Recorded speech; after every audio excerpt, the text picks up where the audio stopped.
ಚಿಂತನಾ ಕಾರ್ಯಕ್ರಮದಲ್ಲಿ ನಮಸ್ಕಾರಗಳು. ನಾವು ಇವತ್ತು 8ರ ಬಗ್ಗೆ ತಿಳಿದುಕೊಳ್ಳೋಣ.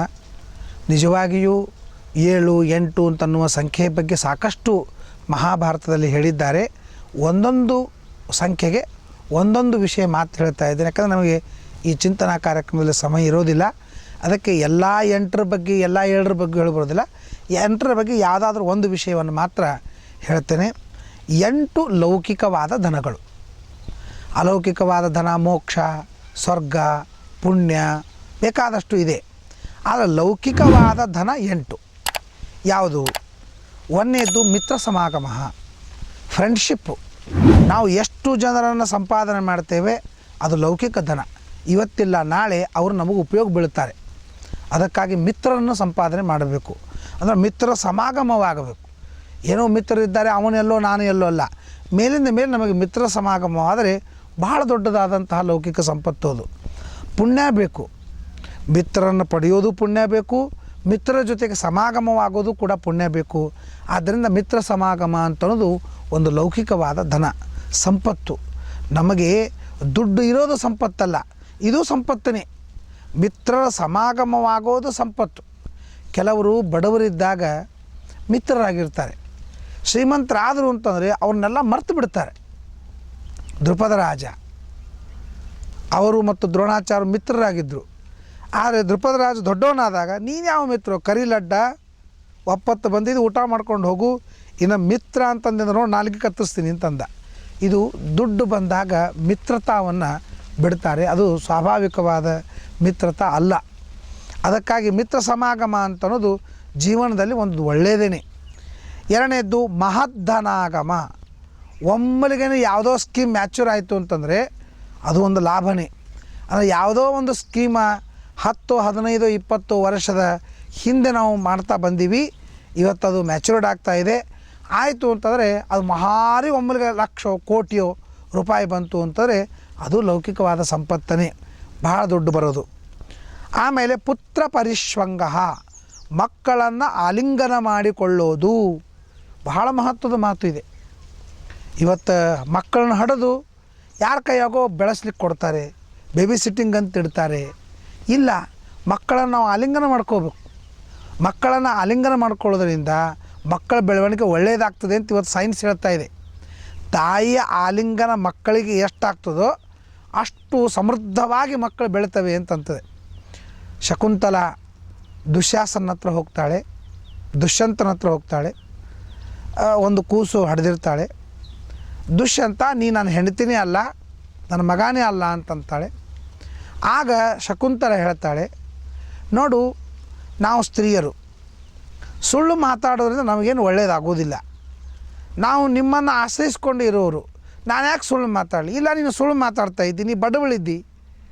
ಬಡವರೆಲ್ಲ ಹೀಗೆ ಏನೇನೋ ಸುಳ್ಳು ಮಾತಾಡಿ ನಮ್ಮ ಕಡೆ ದುಡ್ಡು ವಸೂಲಿ ಮಾಡ್ತಾರೆ ಅಂತೆಲ್ಲ ಬೈದ.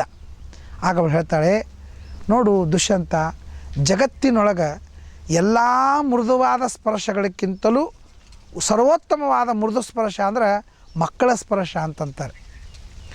ಯಾವಾಗ ಈ ಮಗುವನ್ನು ನೀನು ಕರ್ಕೊಳ್ತಿ, ಅದು ನಿನ್ನ ಮಗು ಆಗಿತ್ತು ಅಂತಂದ್ರೆ ನಿನಗೆ ಸುಖ ಆಗ್ತದೆ, ಆನಂದ ಆಗ್ತದೆ. ಆಗ ಅದು ನನ್ನ ಮಗು ಅಂತ ನೀ ತಿಳ್ಕೊ. ಅದಕ್ಕಾಗಿ ಪುತ್ರ ಪರಿಶ್ವಂಗ ಅಂತನ್ನೋದೇನಂದ್ರೆ ಭಾಳ ಉತ್ತಮ. ಅಂದರೆ ಜೀವನದೊಳಗೆ ಎಷ್ಟೋ ಜನ ಮಕ್ಕಳನ್ನ ಆಲಿಂಗನ ಮಾಡ್ಕೊಳ್ಳೋದಿಲ್ಲ, ಮಕ್ಕಳನ್ನ ಹತ್ರ ಮಲಗಿಸ್ಕೊಳ್ಳೋಂಗಿಲ್ಲ. ಏನು ಸ್ಟೈಲು, ಮಕ್ಕಳಿಗೊಂದು ರೂಮ್ ಬೇರೆ, ಇವ್ರಿಗೊಂದು ರೂಮ್ ಬೇರೆ. ಪಾಪ ಸಣ್ಣ ಕೂಸ ಒಂದೇ ಒಂದು ರೂಮ್ದೊಳಗೆ ಮಲ್ಕೊಂಡಿರ್ತದೆ. ಬಿಟ್ಬಿಡ್ರಿ. ಸಂತಾನ ತನಕ ಮಾತ್ರ ಗಂಡ ಹೆಂಡಂದ್ರೆ ಸುಖ. ಒಮ್ಮೆ ಸಂತಾನವಾಯಿತು ಅಂತಂದರೆ ಆ ಸಂತಾನದ ಕಡೆ ಗಮನ ಕೊಡಬೇಕೇ ಹೊರತು ನಮ್ಮ ಸಂತೋಷದ ಕಡೆ ಗಮನ ಕೊಡಬಾರ್ದು.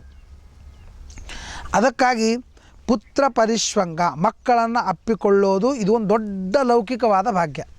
ಎಲ್ಲರಿಗೂ ಸಿಗಂಗಿಲ್ಲ. ಮದುವೆ ಆಗದೇ ಇದ್ದರಿಗೂ ಸಿಗಂಗಿಲ್ಲ, ಮದುವೆ ಆದರೂ ಮಕ್ಕಳಾದವರಿಗೂ ಸಿಗಂಗಿಲ್ಲ.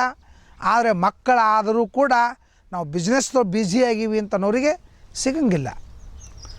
ಏನು ದುಡ್ಡ, ಮಕ್ಕಳನ್ನು ಆಲಿಂಗನ ಮಾಡ್ಕೊಂಗಿಲ್ಲ, ಮಕ್ಕಳ ಜೊತೆಗೆ 5 ನಿಮಿಷ ಇರಂಗಿಲ್ಲ. ಅದಕ್ಕೆ ವಿದುರ ಹೇಳ್ತಾನೆ, ಯಾರು ಸುಖ ಪುರುಷರು ಅಂತಂದರೆ ಯಾರು ತನ್ನ ಹೆಂಡತಿ ಮತ್ತು ಮಕ್ಕಳ ಜೊತೆಗೆ ಒಂದು 20 ನಿಮಿಷ ಆದರೂ ಹರಟಿ ಹೊಡಿತಾರೋ ದಿನ, ಅವನು ಸುಖ ಪುರುಷ ಅಂತಂತಾರೆ. ಆದ್ದರಿಂದ ಪುತ್ರ ಪರಿಶ್ವಂಗ, ಮಕ್ಕಳನ್ನು ಆಲಿಂಗನ ಮಾಡಿಕೊಳ್ಳೋದು. ಮತ್ತೊಂದು ಮೈಥುನಾಸಕ್ತಿ. ಸ್ತ್ರೀ ಸಂಘ ಅಂತನ್ನೋದು ಜೀವನದೊಳಗೆ ಎಲ್ಲರಿಗೂ ಸಿಗಂಗಿಲ್ಲ. ಅದಕ್ಕೆ ಕುಂಡ್ಲಿಯೊಳಗೆ ಭಾಗ್ಯ ಬೇಕಾಗ್ತದೆ. ಜನ್ಮಾಂತರದೊಳಗೆ ಇಂತಿಂಥ ಪುಣ್ಯ ಮಾಡಿದರೆ ಏನೇ ಸ್ತ್ರೀ ಸಂಘ ಸಿಗುತ್ತದೆ ಅಂತಿರ್ತದೆ. ಅಂಥ ಸ್ತ್ರೀ ಸಂಘ ಸಿಗೋದು ಕೂಡ ಜೀವನದಲ್ಲಿ ಲೌಕಿಕವಾದಂಥ ದೊಡ್ಡ ಸಂಪತ್ತು. ಆಮೇಲೆ ಸಮಯಾನುಸಾರ ಪ್ರಿಯವಚನಂ, ಸಮಯಕ್ಕೆ ಅನುಸಾರವಾಗಿ ಪ್ರಿಯವಾದದ್ದನ್ನು ಮಾತಾಡೋದು. ಫ್ಲ್ಯಾಶ್ ಆಗ್ತದೆ. ಏನೋ ಯಾರೋ ಒಬ್ಬರು ಯಜಮಾನರು ಮತ್ತವರು ಬಂದರು, ಒಂದು ದೊಡ್ಡ ಕಾರ್ಯಕ್ರಮ ಮಾಡಿದರು, ಮತ್ತೊಂದು ಮಾಡಿದರು, ಆಗ ನಾವು ಅವರಿಗೆ ಪ್ರಿಯವಾದದ್ದನ್ನು ಹೇಳಬೇಕು. ಭಾಳ ಚಲೋ ಆಯಿತು ಕಾರ್ಯಕ್ರಮ, ಹಂಗೆ ಇಲ್ಲ ನಿಮ್ಗೆ ಅಲ್ಲಿ ಅನ್ನೇ ಬರಲಿಲ್ಲ, ಇಲ್ಲಿ ಹುಳಿನೇ ಬರಲಿಲ್ಲ, ನಿಮ್ಮ ಭಾಳ ಅಪದ್ದದ, ನಿಮ್ಮ ವ್ಯವಸ್ಥೆ ಮಾಡ್ಲಿಕ್ಕೆ ಹಿಂಗೆಲ್ಲ ಮಾತಾಡ್ಲಿಕ್ಕೆ ಹೋಗಬಾರ್ದು. ಸಮಯಾನುಸಾರವಾಗಿ. ಲೋಪದೋಷಗಳು ಎಲ್ಲರಲ್ಲಿಯೂ ಆಗ್ತವೆ, ಎಲ್ಲರಿಂದಲೂ ಆಗ್ತವೆ, ಎಲ್ಲ ಕಡೆಗೂ ಆಗ್ತವೆ. ನಾವು ಲೋಪದೋಷಗಳನ್ನು ಎತ್ತಿ ಹಿಡಿದು ಅವರ ಕಾರ್ಯಕ್ರಮವನ್ನು ನಾವು ಹೀಯಾಳಿಸೋದು ಒಳ್ಳೆಯದಲ್ಲ. ಅಷ್ಟು ಕಷ್ಟಪಟ್ಟು ಹಗಲು ರಾತ್ರಿ ದುಡಿದು ಪ್ರಯತ್ನಪೂರ್ವಕವಾಗಿ ಕಾರ್ಯಕ್ರಮ ಚೆನ್ನಾಗಿ ಆಗಬೇಕು ಅಂತಲೇ ಉದ್ದೇಶ ಇಟ್ಟುಕೊಂಡಾಗ ಮತ್ತು ಏನೋ ಅಲ್ಪ ಸ್ವಲ್ಪ ತಪ್ಪು ಆಗಿರ್ತವೆ, ಅದನ್ನೇ ಗಟ್ಟಿ ಹಿಡಿಬಾರ್ದು. ಅದಕ್ಕಾಗಿ ಸಮಯಾನುಸಾರ ಪ್ರಿಯವಚನ, ನಮಗೆ ಸಮಯಾನುಸಾರವಾಗಿ ಪ್ರಿಯವಾದದ್ದನ್ನು ಮಾತಾಡೋದು ಬರಬೇಕು. ಎಲ್ಲರಿಗೂ ಬರುವುದಿಲ್ಲ. ಕೆಲವ್ರಿಗಂತೂ ಏನು ಅನ್ನಿಸ್ತದೋ ಮಾತಾಡಿ ಒಗೆದು ಬಿಡ್ತಾರೆ. ಅದು ಪ್ರಿಯನೋ ಅಪ್ರಿಯನೋ ಸರಿನೋ ತಪ್ಪು ಯೋಗ್ಯನೋ ಅಯೋಗ್ಯನೋ ಎಂದೂ ಏನೂ ವಿಚಾರ ಮಾಡೋಂಗಿಲ್ಲ. ತಮಗೆ ಅನ್ನಿಸ್ತು, ತಮ್ಮ ಬಾಯೊಳಗೆ ಬಂತು, ಬಗಳು ಬಿಟ್ಟರು.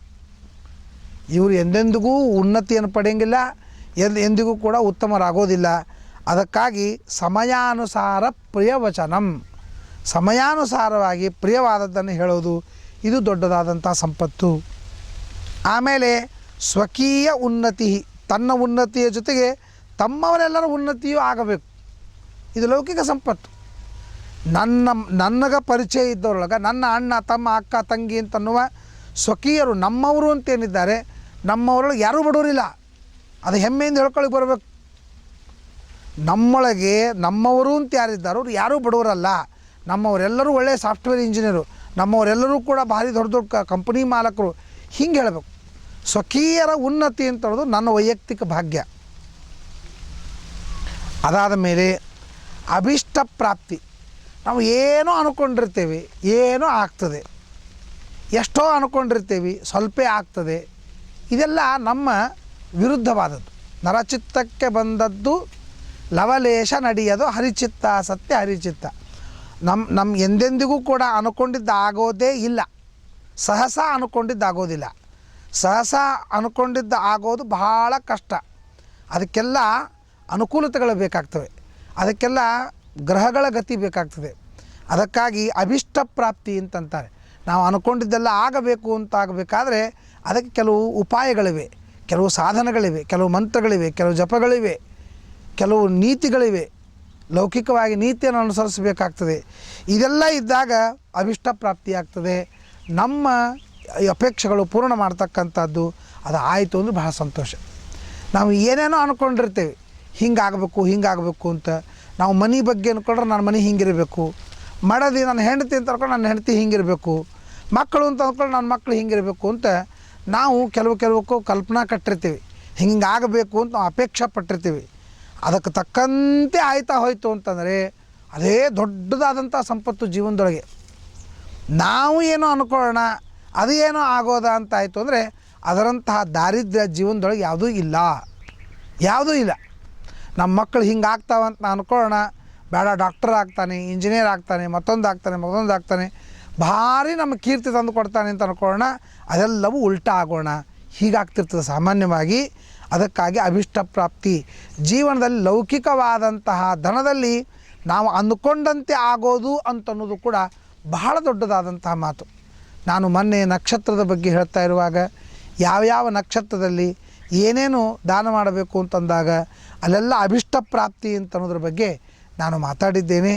ಅಭಿಷ್ಟ ಪ್ರಾಪ್ತಿ ಆಗಬೇಕಾದ್ರೆ ಯಾವ್ಯಾವ ನಕ್ಷತ್ರ ಏನೇನು ದಾನ ಮಾಡಬೇಕು ಅಂತ ಅನ್ನೋ ವಿಚಾರವನ್ನು ಕೂಡ ನಾನು ಹೇಳಿದ್ದೇನೆ, ನಿಮಗೆಲ್ಲ ನೆನಪಿರಬಹುದು.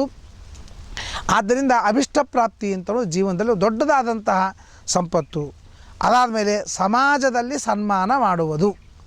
ಸಮಾಜದಲ್ಲಿ ಸನ್ಮಾನವನ್ನು ಪಡಿಬೇಕಾದರೆ ಬಹಳ ತ್ಯಾಗ ಮಾಡಬೇಕಾಗ್ತದೆ ಮನುಷ್ಯ.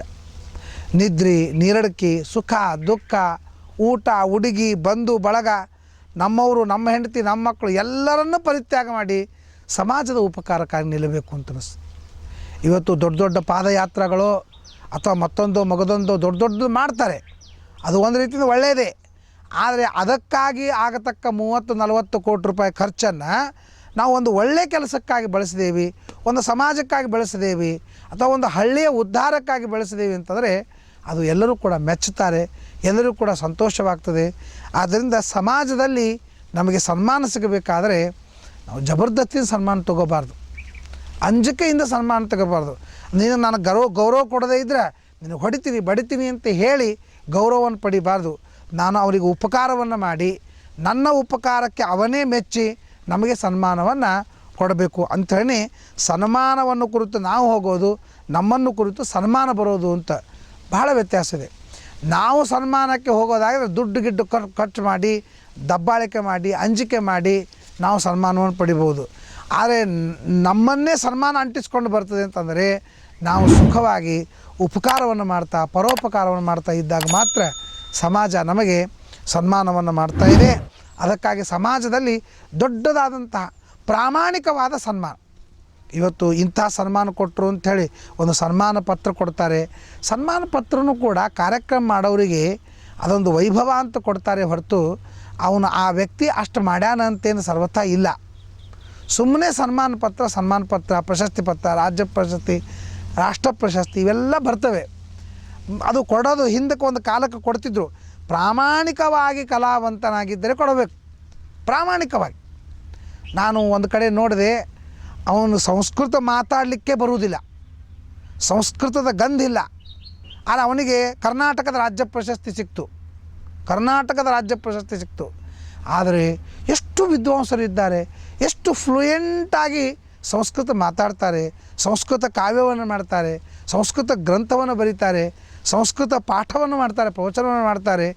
ಇಷ್ಟೆಲ್ಲ ಭಾರಿ ಭಾರಿ ಭಾರಿ ಭಾರಿ ಪ್ರಾಮಾಣಿಕ ವಿದ್ವಾಂಸರಿದ್ದಾಗ ಇವನು ಯಾವುದೋ ಲೌಕಿಕ ಮಾಡ್ತಾ ಹೋಗಿ ಅವನು ಮತ್ತೇನು ಈ ಸಂಸ್ಕೃತವನ್ನು ಕಲಿತು ಕಮ ಸಂಸ್ಕೃತ ಮಾತಾಡೋ ರಾಜ್ಯ ಪ್ರಶಸ್ತಿ ಕೊಡ್ತಾರೆ ಅಂತಂದಮೇಲೆ ಇದೆಲ್ಲ ಒಳ್ಳೆಯದಲ್ಲ.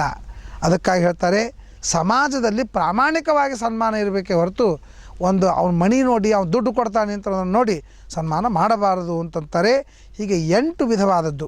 ಒಂದು ಮಿತ್ರ ಸಮಾಗಮ, ಇನ್ನೊಂದು ದುಡ್ಡು ಭಾಳ ಬರೋದು, ಮತ್ತೊಂದು ಮಕ್ಕಳನ್ನು ಆಲಿಂಗನ ಮಾಡ್ಕೊಳ್ಳೋದು, ಮತ್ತು ಕಾಮಾಸಕ್ತಿ, ಮತ್ತು ಸಮಯಾನುಸಾರವಾಗಿ ಪ್ರಿಯವಾದನ್ನು ಹೇಳೋದು, ತಮ್ಮ ಜನರಿಗೆ ಉನ್ನತಿಯಾಗೋದು, ನಮಗೆ ಯಾವಾಗಲೂ ನಾವು ಅಪೇಕ್ಷೆ ಮಾಡಿದ್ದು ಸಿದ್ಧವಾಗೋದು, ಸಮಾಜದಲ್ಲಿ ಸನ್ಮಾನ ಸಿಗೋದು ಅಂತನ್ನುವ ಈ 8 ಜೀವನದೊಳಗೆ ಲೌಕಿಕವಾದಂಥ ಧನ ಅಂತಿದೆ. ಇದನ್ನೆಲ್ಲ ನೋಡಿಕೊಂಡು ಇಂತಹ ಧನವನ್ನು ಪಡೆದು ಲೋಕದಲ್ಲಿ ಸುಖವಾಗಿ ಇರಬೇಕು ಅಂತ ಮಹಾಭಾರತ ನಮಗೆ ತಿಳಿಸ್ತಾ ಇದೆ. ನಮಸ್ಕಾರ.